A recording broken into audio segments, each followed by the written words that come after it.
Welcome and good morning. Today we're here at the International Festival of Journalism with Daryna Schevchenko from the Kyiv Independent. A couple questions for you. Why did you start the Kyiv Independent? Well, we started the Kyiv Independent to become the voice of Ukraine. A lot of journalists ask me now, how do you feel about becoming the voice of Ukraine? And they say, that's why we started the Kyiv Independent. We wanted to be the voice of Ukraine. And when the Kyiv Post was shut down and we knew that the editorial independence is compromised, we knew that Ukraine needs an English language voice that will be a bridge between Ukraine and the world. And now that's what we're doing. Do you still have journalists on the ground back in Ukraine? Yes, of course. Yes. Most of our team stayed in Ukraine. Only the foreign reporters we had on staff relocated to the other countries. The rest of us are in Ukraine. I came directly from Ukraine to this festival and I'm coming back to Ukraine. I have 5 field reporters working in Kyiv and Kyiv suburbs. We don't send people to the hot spots in the east and south of Ukraine, unfortunately, because we can't afford that. We don't have enough equipment and production for them, but we do have people on the ground. Most of the team is on the ground. You mentioned before the asymmetry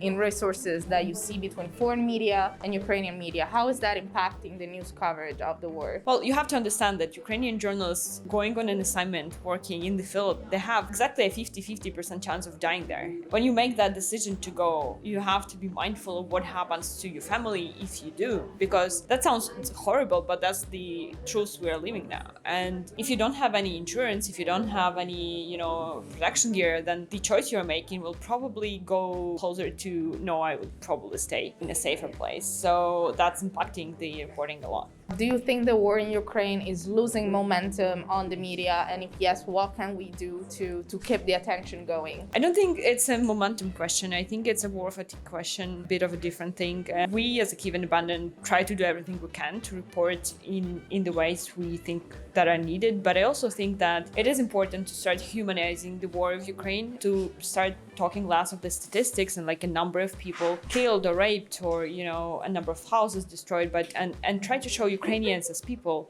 Talk about what was their life before the war and how the war shattered it. What's happening to them now and what are their hopes for the future. I think what people can relate to is seeing the people as themselves being dragged into this war that they didn't ask for. They didn't do anything to cause it. They were just living their lives, and now, it's all gone. I think that's the right approach. Later, probably we'll have to resort to, journalists will have to resort to cooperations with feature writers and filmmakers to make sure that we present this story in a way that can attract readers, news junkies, but also who are not. Thank you so much. Have a good festival. Thank you.